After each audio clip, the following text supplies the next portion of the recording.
Hello and welcome to the Binge Thinker, episode 70-something. My name is Jamil Raymond. It's an absolute pleasure to have you here today. And it absolutely is, ladies and gentlemen, it's an absolute pleasure to have you here extra. This weekend, I'm celebrating, I'm reminiscing. We're taking a break. I'm just gonna riff and gonna relax and reflect this episode. I'm gonna take you back. I'm celebrating this weekend 4 years of transformation. That's right. On the March 1st, 2020 was the day that I decided to go all in and commit to transforming for the better and putting the rubber to the road. And that was the first month that I did my transformation coaching with Nikita.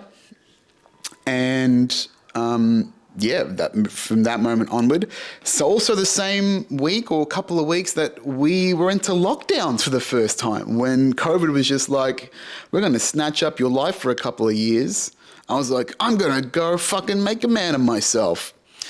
And then I tried to and I attempted to. And then COVID was like, no, we've got to slow this down. No gym for you. And I was like, you know what? Fuck this. Fuck this.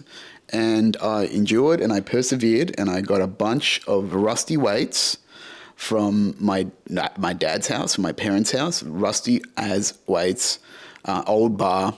I scrounged a couple of 20-kilo plates, rubber plates from my mate who was the gym that I was going to at Anurag at the time. Good dude. A couple of parallel bars that were just cheap Kmart ones. And I was smart enough to get fucking, what's it called? Big heavy resistance bands, because I knew things were shutting down, because I could see that lockdowns were coming over the coming weeks. And I was like, I bet you that we're going to have, be self-sufficient when it comes to exercise. So yeah, then the shutdowns went through and I was like, fuck that. I've got distracted, folks. Clearly I've just gone straight into the origin story of me 4 years ago. We're celebrating. I am, I've had a little, I've had a candle on. I've put on a candle to celebrate. I just got fucking humbled by some feedback for the last 20 minutes from a former colleague and good guy, Simajit. Sorry, this is so funny. We've just gone full circle. Literally before I recorded this podcast, he called me, and he's a colleague of mine at Cisco, and he goes, mate, great email for the newsletter, but it's just way too long. And I was like, fuck, that is real quick, direct feedback, because I put that newsletter out an hour and a half ago, or 2 hours ago. So he's obviously gone straight and is like, what the fuck is all this? And I say this with respect. I feel bad that I'm calling him out, but I actually really appreciate the feedback. And it was just so funny to be served such direct feedback so quickly, which I appreciate. I'm not upset at this at all. I like the feedback, right? I am very immune to feeling bad about feedback I get about self-improvement. That's how much of an obsessive motherfucker I am, that if you're constructive about your feedback and you're genuine, which he was, then I take it on and I go, okay, interesting. I like it. It's the nerdy part of me that wants to self-optimize constantly on myself and goes, here's a new way that I can improve on myself, and I can fix this up and make it better, make the experience better. And like, that's legit what I'm trying to think. It's like, how can I make this experience better for you guys? Right? When I create something, it really is about creating an experience for you as the customer. And how can I annotate that to craft something in my world of expertise that you're going to enjoy? That's the art.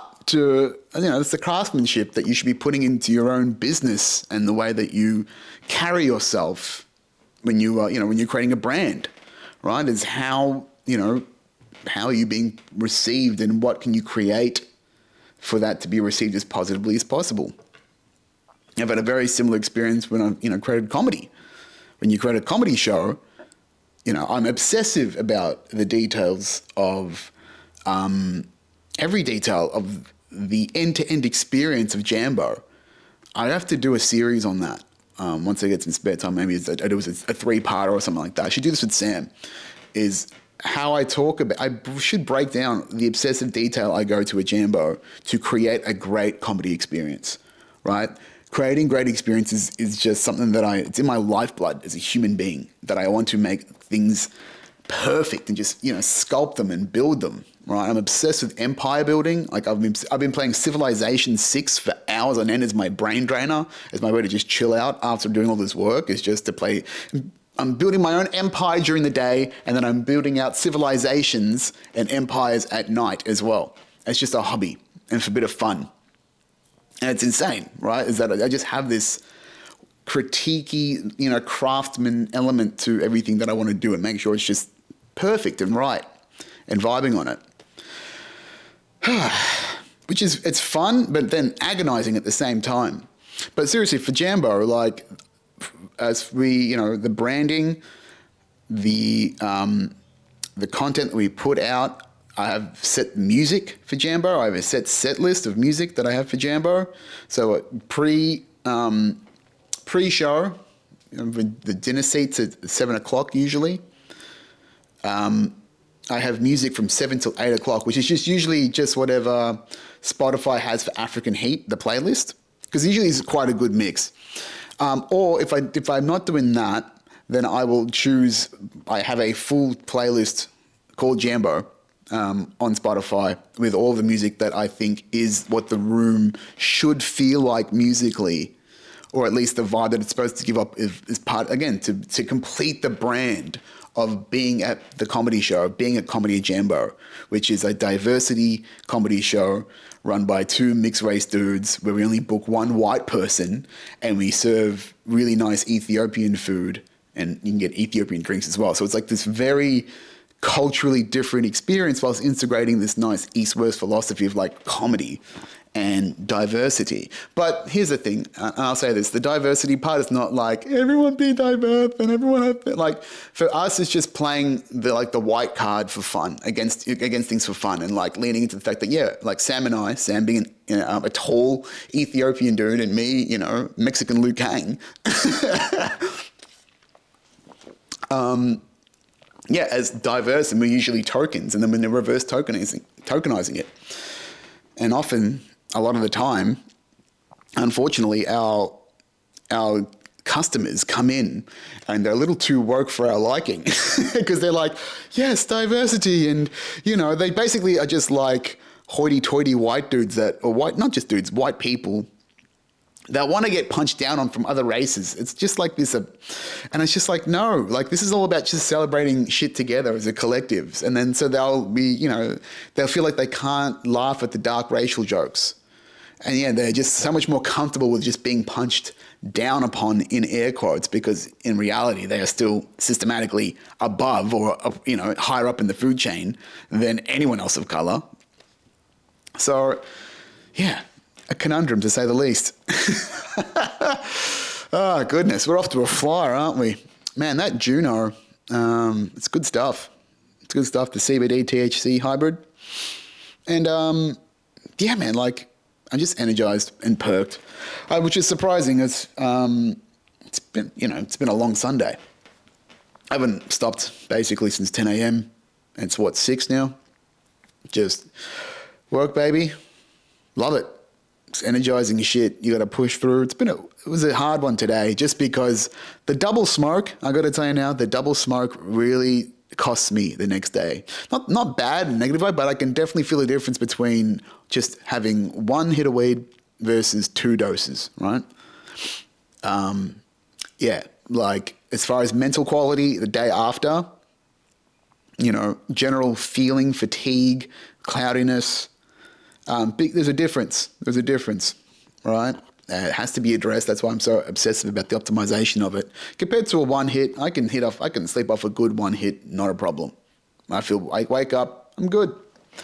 That's the beauty. That's the art of how I've gotten it down to. But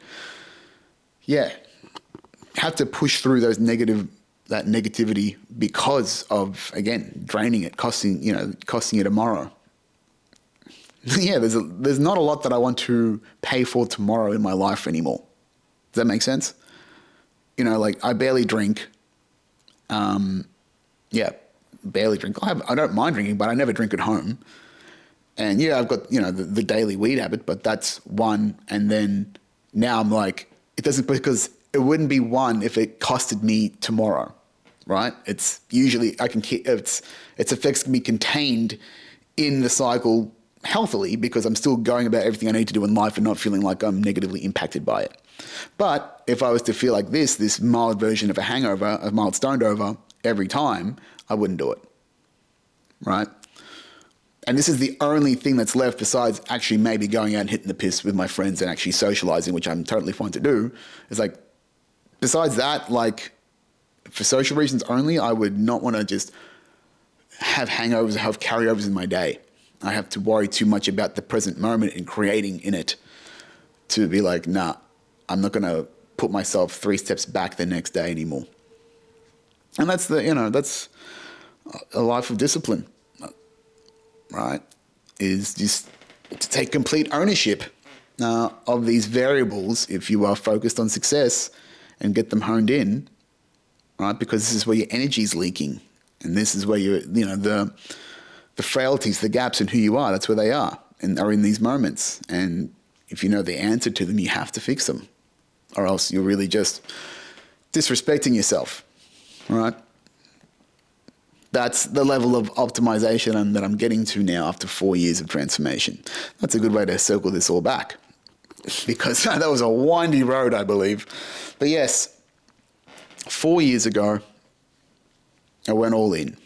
And I do like to take, the 1st of March since then to sit back and, take stock of where I've come from and who I am as in the resulting 12 months, how much I've achieved in that period of time, how much growth there's been. And it's been seriously like exponential every year to go for like, fucking hell, where am I up to now? Triple. So since like 2020, almost like 2.5x my income to be a top 1% earner in Australia, #1 salesperson worldwide, virtually at Cisco, like top 1% in the world this year. And then like in previous years, I got like the shreddedness and then top 1% at Telstra, like all from these going deep into the fucking soul, going into the body, figuring myself the fuck out, right? I wrote about it today in the newsletter. It's like I've spent over $100,000 over the last 4 years transforming basically every element of my life and going deep in myself and self-obsessing. And yeah, I've only started to really acknowledge that it's been an obsession until now because I felt ashamed about the level of self-obsession that is required to do all this shit at once, to be, so diligent on yourself. I used to be ashamed of that, and it still makes me feel a little bit uncomfortable sometimes, but you have to be self-obsessed. You have to be working on yourself because really you're really just re-engineering yourself. I'm rebuilt myself from the ground up as a human being, in my habits, in my lifestyle, in my belief systems. It's not the slate is nowhere near wiped clean, don't get me wrong, right? Like, it's been a great new refresh of, into myself and rediscovering who I am by going deep in myself. But mentally, I still have to undo, and I've said this many times in this podcast, like 20 plus years of negative wiring. So I've got a great, front veneer, and I've, cleared out the back, the front half of the brain. Like it's, I'm not too bad mentally, but all of the main problems in my life just are stemming from core heavy shit now. I'm just basically getting into the core wounds of a lot of things, which is the darkest shit, the most painful, it's the hardest to remove out of your system because they're just hardwired into your brain, Like if this is like stuff when you're like under 7 years old, which a lot of stuff was for me, then you're basically, it's just going to be there and you just have to react to it less and not be triggered by it as much. That's the reality, is that it's so deeply coded into my brain that I just have to work around it to a degree. But that's okay, as long as I understand that, right? as long as I understand that that is the process for people in doing inner work and looking after yourself mentally, I don't know if people need context around that, but basically just, yeah, as you work on your traumas and your bullshit, you'll realize that you whittle things down to a few fundamental core wounds that you've got in your life. And they're usually caused by your parents. And in my case, they were definitely caused by my parents. So just have to deal with a bunch of those core wounds, core mother and core father wounds, rebuild self-esteem, realize, how flawed human beings they were, who are then just passing their shit onto me. And that's the result of a lot of my limiting beliefs. And, all the things a lot of the negative things I felt in my life.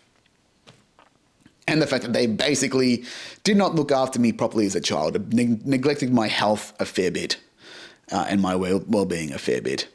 But not out of spite. They were just, they had no fucking clue, right? Just had no clue how to really be adults and raise children. So, anyway, that's the origin story. The reasons why that's the basic reasons why, and I probably will go into this in more detail at some point in the pod. Yeah, most of my shit's from parental background, from childhood, early developmental shit, being a gifted child, but being in a shitty environment, not nurtured, not looked after properly. The system didn't really know what to do with me. I've talked about this before. I was a very gifted child, was academically ahead of people, by a couple of years. But the school system could not handle me and instead boxed me in, and I spent most of grade 4 barricaded behind a refrigerator box at my desk for most of grade 4. Right? So that's, for me, a hilarious moment, but also I can tell that that probably was a traumatizing moment in its own ironic way. But for me personally, the attention seeker in me and the brat, that likes the fact that you're just like, yeah, that's right, I'm so fucking smart, you had to contain me. There's a part of me that's like, yeah, bitch. It's the truth. That's right. That's the truth. And it's funny to say out loud. But that's what I said. Hey, you get all of me here, folks. You're getting all of me. So yeah, that was fucked up childhood. That's the cause of me having to do a lot of work, man. Do a lot of work. And basically unfuck myself from many different directions of how we've been misled by society and life. And just having to undo a lot of that shit, man. For example, like food and nutrition never existed in my life. Didn't understand it until in my 20s. Didn't even understand how to count calories and stuff like that, which is extremely important. It's your prime energy source, right? That's like not knowing how batteries work, or not knowing what kind of batteries to put into yourself, right? If you you know what I mean? It's so stupid that as a society that we do not understand calories and macros as a fundamental human basic, because that is the energy system that guides our health and how much health we have, how much fat we have, right? That as a society, that information is out there, but it should be ingrained into us from day dot, that you only need, 1,500 to 2,000 calories most people per day, and that should be comprised of protein, fats, carbs.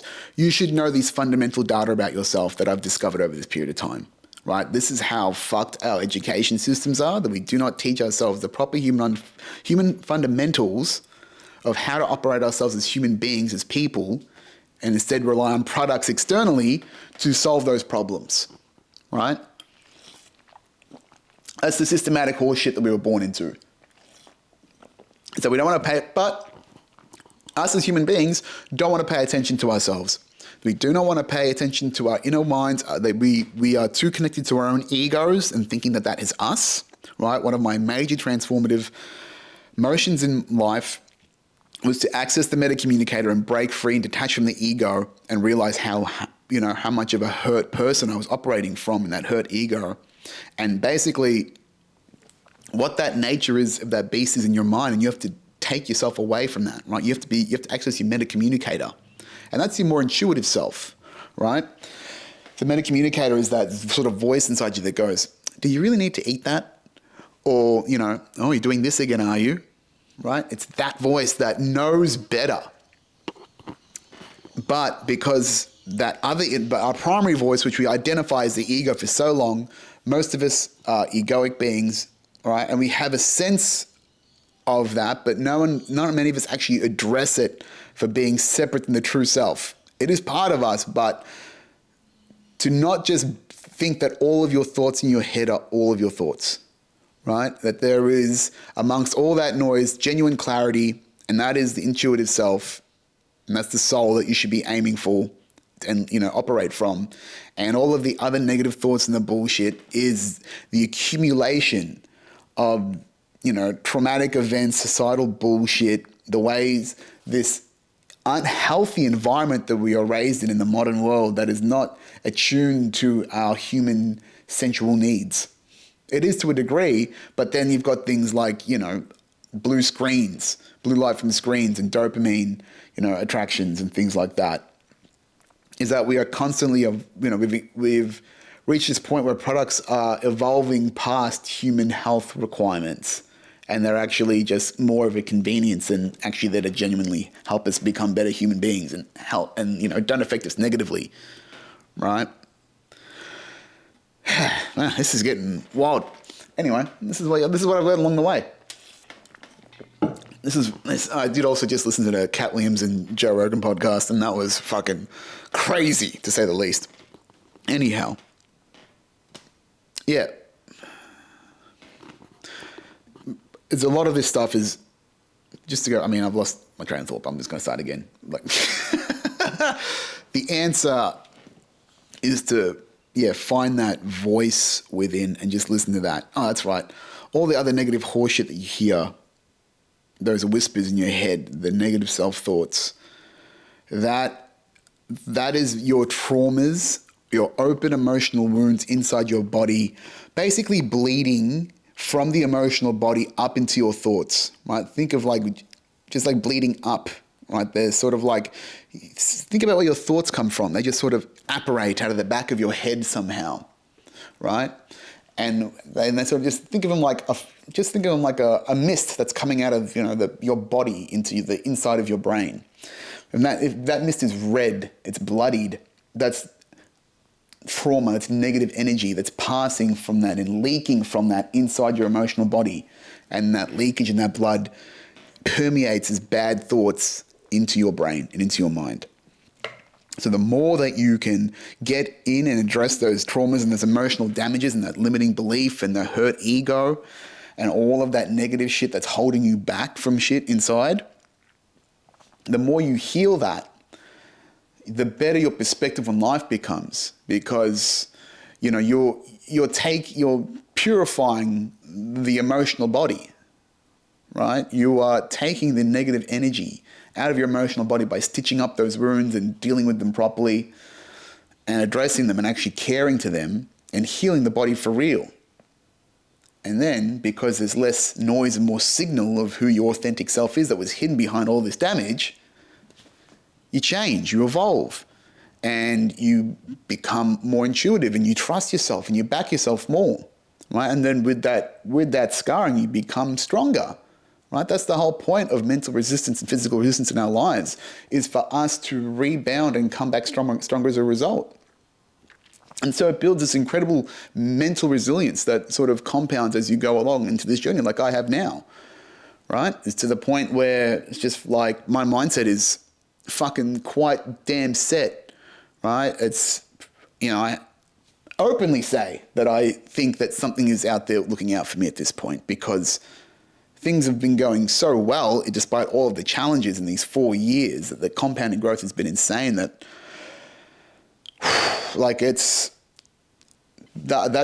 also a result of a connection to source by clearing out and becoming, clearing out the rust within the pipe and being a vessel and a connection, vassal, I'm supposed to say vassal, not vassal, but opening up the connection to source, to God, by, right?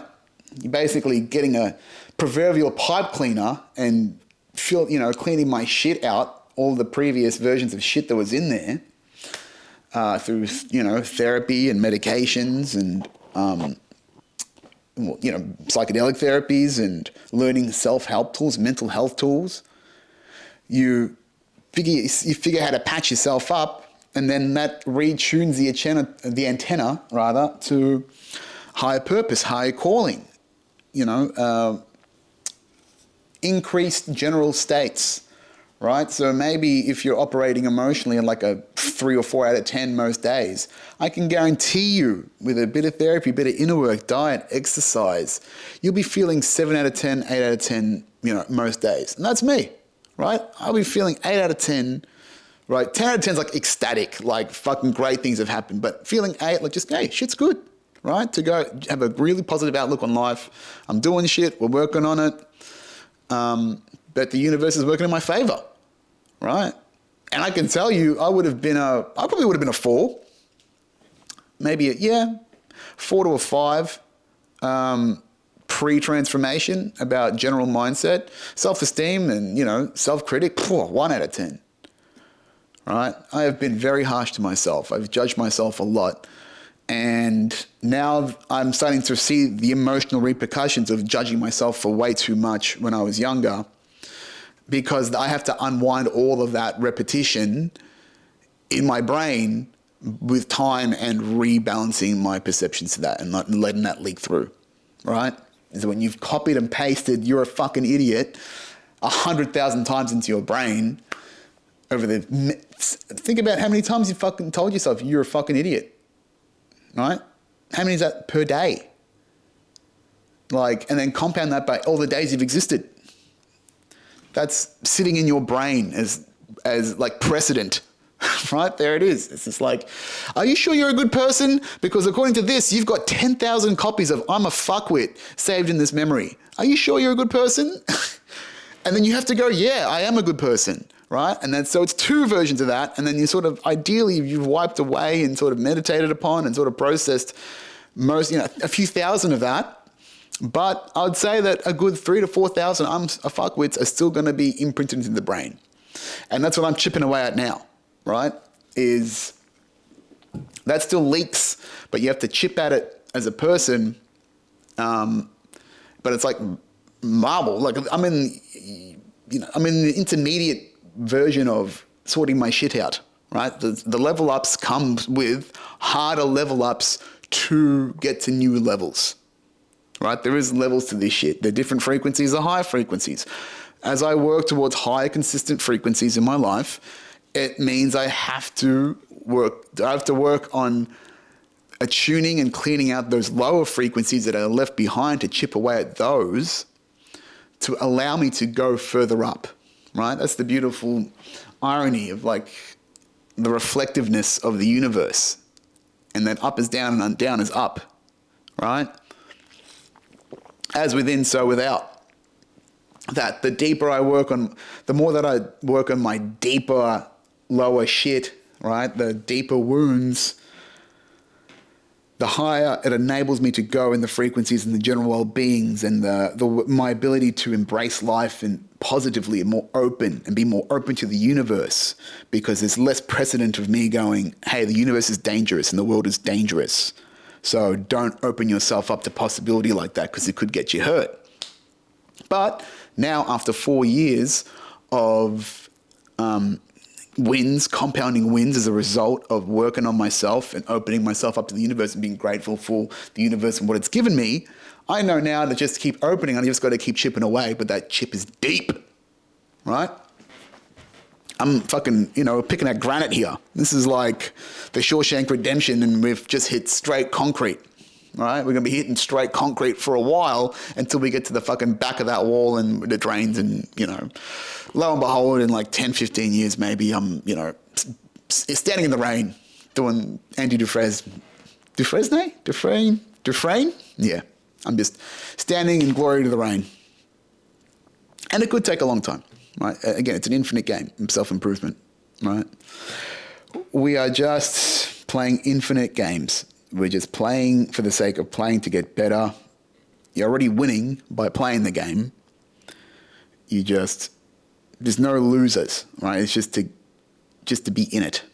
Business, life, self-improvement. It's just the constant iteration, right? Oh, man. But fuck. If you had told me... So, I mean, March 1st is the day that it was the first day of the transformation training, right? Of diet, exercise, following Nikita's protocol. But realistically, was it Feb 29th? Not Feb 29th, November 29th, 2019. Yes. The day that I had my epiphany, that's the moment of like switched on to things have got to fucking change. It's on you now, right? So there's probably about a 4-month precedent of that. Me figuring out what the fuck I'm going to do with myself, how am I going to work on myself, how am I going to improve? Because I need to, because it's just me now, right? I've got my own place in Footscray. I've got no one to tell me what to do with my time. It's all on me and what I'm capable of. So I had to ruminate on that for a few months about what help I needed. And I saw Nikita's stuff at the time, and yeah, it was like he had transformations. And there's this thing, it's like this bias. I forget the name of the bias, but you look at something and you're like, yeah, I mean, I can see everyone else getting those results, but those results aren't for me, right? For some stupid reason, we reject those results that we are being displayed at. 420 on my oven light, nice. Sorry. Yeah, we could see that this will save, like I'm selling a sales course right now, right? And I'll have testimonials of account managers that are my direct target market going, this is a great course. And then there will still be account managers looking at that and go, that's great, but that's not for me. I'm not going to get those results. I'm not going to buy this course. It's this weird bias that we have. And again, I think that's another thing that I've learned about the human condition, the human mind. It is geared towards negativity, right? Its default state of the human mind is negativity because it has spent millions of years, right, hunting for predators, on the lookout for danger. It is only in the last couple of millennia, let's call it modern civilization, still not really safe, but where we've been top of the food chain and haven't necessarily had to worry about too many animals getting in the way and eating our shit and, being consumed. So because the ego is wired and geared for sensing predators, and it has been for thousands of years, we think of what could go wrong next instead of what could go right by default. We're always looking for the difference there. We're always looking for what's wrong. We're always looking for what's incongruent, right? So we want to be positive people, but by default, we think negatively. So you need to think about that. You need to be considerate of that about your mindset in general, is that you have to be, thinking positively is an effort. You have to keep constantly reconditioning towards and putting effort and intent into positive thought. It is not going to happen by default. So, that intent of positivity in the default negative state, pushing against that resistance of constant negativity, is just going, I believe in me. I can do this, right? We've won this before. Building precedent, building these use cases and this evidence in your mind that you can do the things you want in life. And now, and here's the challenge, right? As I understand that, and to be real fucking honest, is that I have not, basically anything that I've put my mind to and really committed to mentally, I have succeeded at, right? When I cared about school and I cared about learning heaps, I was top of the class. When I was a musician, I was one of the best musicians. I, was in a band, battled the band, won that, got 10 grand, was a professional musician by 21. All right. Comedy, did that for a few years, got an Open Mic Comedian of the Year award, run fantastic gigs in just like 3 or 4 years of of just doing comedy. Sales, 25 top sales awards, right? Fucking, top 1% in the world. I'm a serial overachiever, right? So now I'm playing on the biggest stage for that, right? Is how do I create a business of me into the wide fucking world? Because all of the value that I've created inside the tech ecosystem, right, is $35 million. I've made $35 million for the sales in the last 5-ish years, okay? So that level of value creation is available to me. I am not afraid to speak to companies in the millions about what investments they need to make and do that responsibly and get them a return on their investment. I have that skill. But that's been contained inside the world of technology, and I get a limited amount of return on that because I'm an employee. But now, if I shift that over to the big bad world, when it's just me, even if I create 1/10 of that revenue through my expertise in the world on my own, like that's still more money. That 10% would be $3.5 million. If I made $3.5 million over the next 5 years, that's $700,000 a year. That is more than I've made, way more than I've made at 5 good years of making $35 million worth of sales in Telstra and Cisco.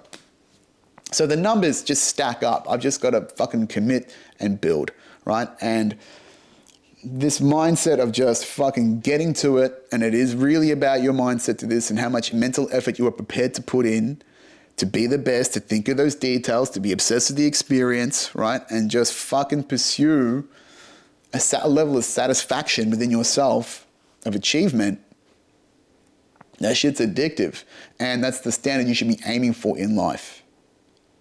Right, is that you need to be a conscious creator of your life and, be able to articulate the details of it and not just let it pass you fucking by in the haze of, alcohol and, living for the weekend and fucking just drugs, addictions, whatever it is in general. Right? I think I literally shared today on Instagram, Ryan Holiday had a quote I think about a lot. Where is it? Oh, yes. When man can't find a deep sense of meaning, they distract themselves with pleasure. And that was a quote from Viktor Frankl, who I've also talked about on this podcast.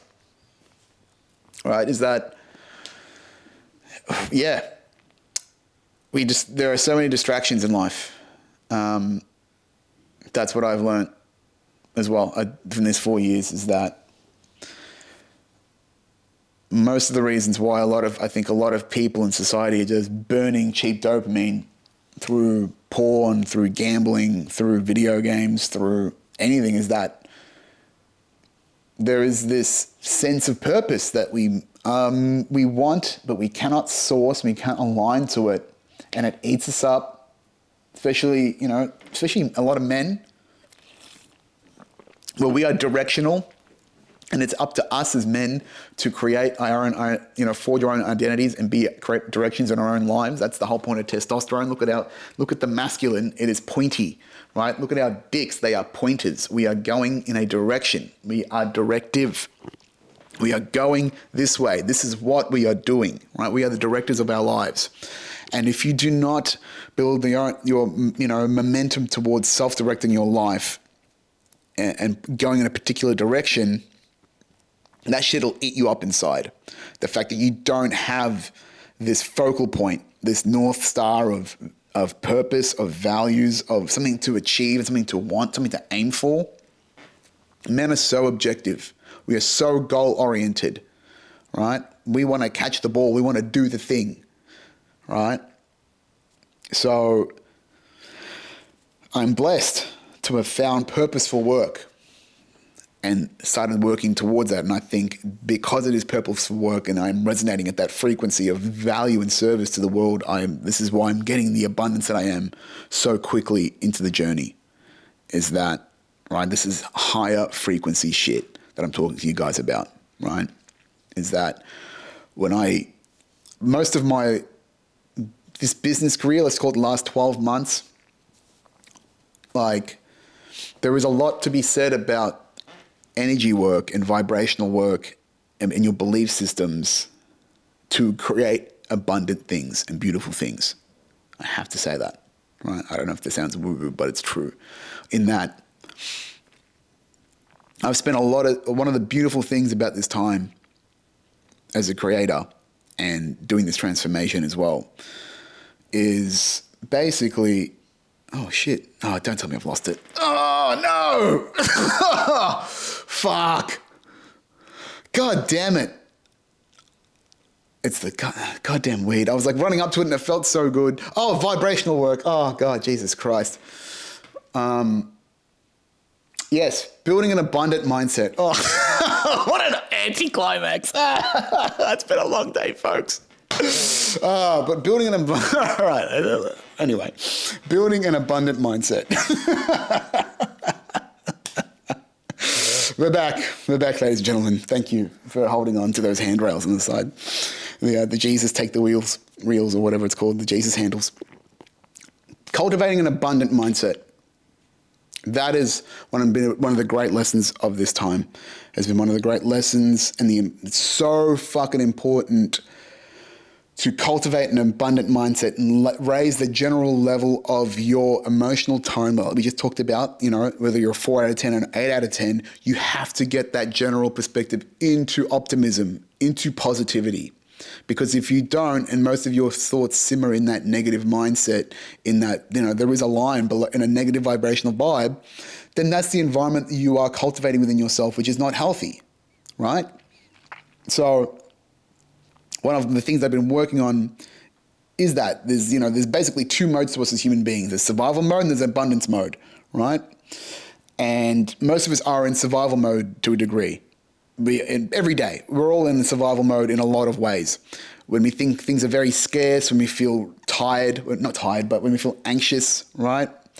We're in survival mode and we're thinking about we're very protective of ourselves as opposed to being open to people and, you know, we're just in it for what's in it for me, you know, and we get a little bit, when the social fabric starts tearing and people start getting a little bit fucking wild, right? That's survival mode to more of an extreme, but that's where it could go. But yeah, you have to build your vibe up to an optimistic vibe that things are going to work out for you if you invest in yourself, if you take that risk, if you take that further step. Because if you think that negative things are going to happen to you as a result of putting yourself out there, why would you put yourself out there, right? So you have to be optimistic. You have to be grateful for what's coming. You have to believe that there is something out there that is wanting to work in your favor, and it is, right? It absolutely is. Why would God, in its infinite wisdom, compel us to a life of suffering when in the all potential that they create, you know, there is positivity and there is love in the fabric of what it is, of what life is, right? And having joyous moments and being in positive energies, right? There are always going to be negatives, but you don't have to dwell and live in it. You can be a net positive energetically in society, in life, in your own mind, with the right tools, with the right capabilities. And that's what I'm trying to say, right? And not just be like, I'm okay. I'm talking, this fucking rules, bro, right? Is it commitment? Is it effort? Yes. But you wouldn't want to go back. You wouldn't want to go back. Someone asked me today, it's like, how did you, not today, but this week, you know, colleague of mine on LinkedIn, I shared the March 1st post on LinkedIn, because that's my primary platform now where I'm growing. But he goes, how do you stay, he said, you've had 3 burnouts in 3 years. How do you stay motivated even through the burnouts? And I said, man, like, I've already been to hell, right? For 20 plus years, from basically 7 years old up to 29 years old, I have been in a physical and emotional wreck of varying degrees my entire life. Terrible low self-esteem, overweight as a kid, borderline obese, not a lot of friends, you know, emotionally unstable home, only child, Not a lot of kids my age to connect with intellectually, let alone socially. Outsider, bit of a loser. Wasn't connected to any of my parents' cultures. I was a weird kid in the middle because my parents, my mum's Pakistani, my dad's Pakistani, my mum's Filipino. I've been a perennial outsider my entire life. And then to be bullied, for being overweight, for being a fucking non-white in a predominantly white country, for being Muslim after 9/11. I've had a lot of shit happen. So now it's like, that's the work that has to be done behind it, right? Oh, damn it. I got caught up in it and I forgot what I was thinking about again. God damn. I should probably, I'm a bit tired. It's been a long day. God damn it. But you know what? I mean, maybe I shouldn't think so hard. Life is good. Life is amazing. And it feels weird to be saying that on a podcast and tell you that. Is that it's fucking amazing. Even with all the challenges, right? Oh, that's what I was talking about, my mindset and committing to just creating something. Yeah, don't worry. You're really getting to know me this time, folks. Here is me flailing with the remainder of my brain cells. Oh, God, I wish it wasn't so true. But what I've earned it. What a ride these last 4 years, man. Like, fuck. $100,000 every degree of my life. And I'm not even done yet, man. No, I'm nowhere near done with this shit. Right? This is just life now. It's just how big does this get if I just keep following this path, this soul trail of where do I feel the most empowered when I do something, right? I'm just following the boundless energy of the passion within me now, and to go, what do I love doing? How can I just, once I've got that layer of money around me, just a layer of just all your costs are covered, no risk. It's like, okay, what am I passionate about? What are the cool shit that I can create? It's just becomes this amazing open canvas of possibility, which is beautiful, right? And, I hope the same for you, like out there. It's like, holy shit, I feel here we go. Is that I feel weird just telling you how good life is, and I just feel awkward that I'm just gushing about, how great life is. But I've fucking done the work to get there, right? It's not like I'm just Hare Krishnaing my way into good feelings. It's like there has been work, there has been tears, there has been a lot of ego death. There's been a lot of setback. I've torn a fucking bicep tendon off almost completely. Had the heart broken a couple of times. Had to cry a lot. Had to face process a lot of shitty feelings. Had to come to realizations of real fucked moments in my life. It's work, right? To pull yourself out from the inside out and just dare to jump the fuck in to yourself and rip shit out. You got to stare into that abyss, man. You got to stare into that abyss. Because, it's you. All right? All you have is you. This is, another great lesson. This is a one-player game of life. It's a one-player game. Like your reality will change in relation to the frequencies that you are unlocking within yourself through this work. Like I said before, the deeper I go into myself, the more that the possibilities of my life and reality expand and broaden, and I can believe more that could happen for me. Because it's like cutting the sinew off, right?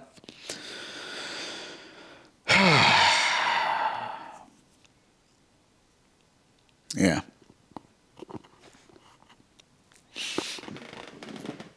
been a wild ride. Very grateful for it. Grateful for you to listen to that. Oh man, it has been a day. It's been a great day.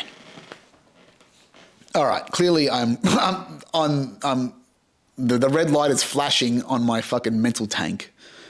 So let me just share this with you and I'll get the fuck out a little bit early. All right. Is that yesterday, actually just weekend, just reflecting on, what's been, and just having an appreciation for where I'm currently at. It's like I'm in my own home. I don't own it, but I'm in my own, it's my home. It feels like home. It's my space. And I've got this beautiful space that I've made mine, that I've created some amazing things in here for, and that I've got this life that I've got. It's fucking beautiful. I've really made something for myself and I'm so grateful for it. And then I had this realization that it's, this space that I'm in, its days are numbered now. And, I had this sad realization that I'm nostalgic. It's like, I know that these struggle years are almost done. I can sense it and it's pretty close. But the struggle years, or the new level, is coming. And that new level is going to be out in the world somewhere. It's not going to be in Australia, from June, July onwards. Is that I want to get the fuck out of Melbourne for a while and see if I can take this thing on the road, travel around, build the brand globally if I can, because I think I'm solving a global problem here. And, become a bit of a nomad and just see what happens, see if I like it or not. But basically, cut ties from here for a bit. And, to realize that, oh shit, that could be happening like June, July. That's the aim. Is that, for me, that's the end of the struggle years as far as being grounded here in Australia. And I've gotten escape velocity now. By the time that this company is enough of a success to get me out and about, which I'm confident, I'm, sure as fuck it will be, right? So I just, I felt this sense of nostalgia for these moments that are passing me by that I will look back upon fondly. Right? I was beginning soured and nostalgic for myself in the future, in the present moment. To go take a look around, man. Like, you're not far away from having, the days of you having your own fucking bachelor pad are numbered, right? The space to be your complete self and the journey that you've been on to evolve in, and basically hide away in and let yourself become your most authentic self, that process, it's almost done. Not to say that I'm done as a human being, but like, these journeys, the tough years. Like, you're going to look back and be like, man, those are good days. And made me sad.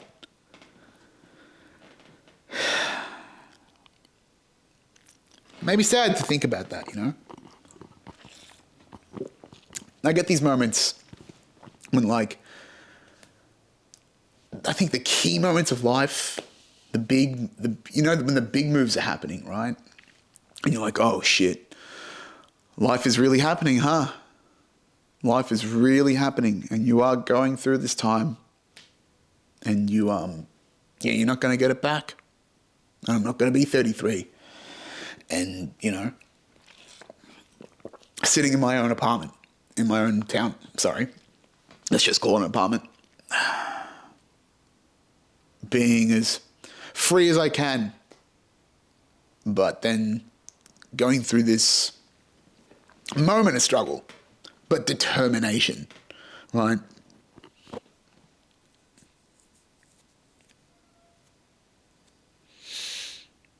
To be like, maybe at 53, you're like, oh shit, I'd give anything to be 33 again.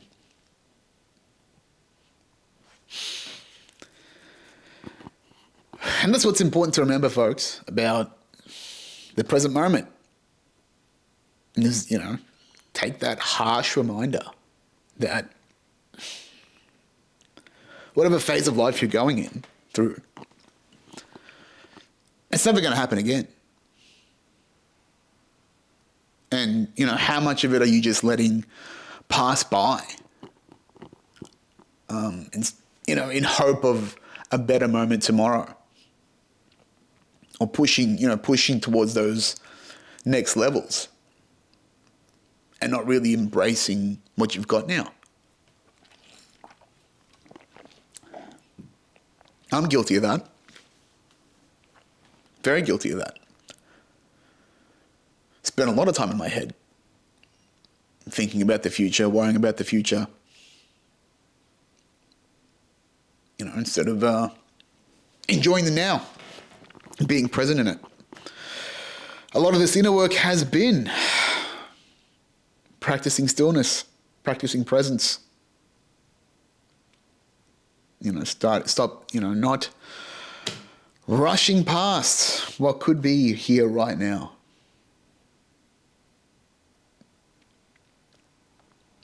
And I think we're all guilty of that.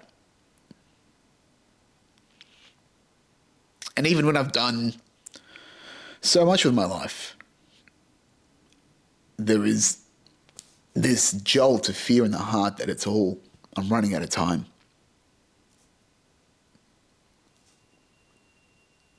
I haven't done enough. Or, that's right, it's going away soon. It's going to be all gone soon.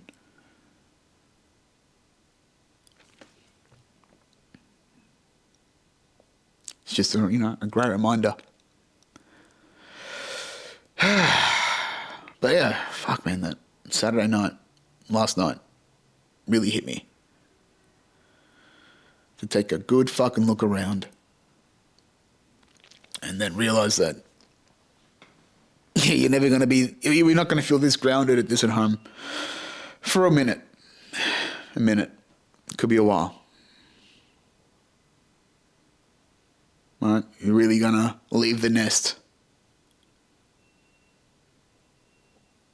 And it's sad. It's a beautiful nest. And it's done so much for me.